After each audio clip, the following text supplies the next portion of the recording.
గీతతో కోట్ల మందికి దారి చూపించిన అతనికన్నా గురువెవరు? రక్షణ కోసం సముద్రం మధ్యలో ద్వారకా నగరాన్ని కట్టిన అతనికన్నా గొప్ప ఆర్కిటెక్ట్ ఎవరు?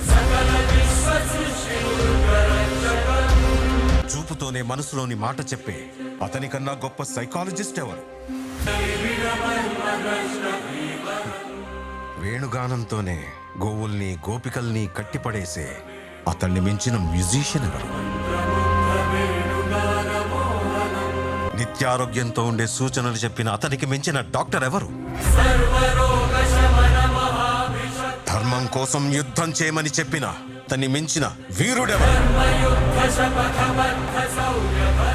అన్కంట్రోలబుల్ ఆర్పిఎం తో తిరిగే సుదర్శన చక్రాన్ని కంట్రోల్ చేసే అతనికి మించిన కైనెటిక్ ఇంజనీర్ ఎవరు?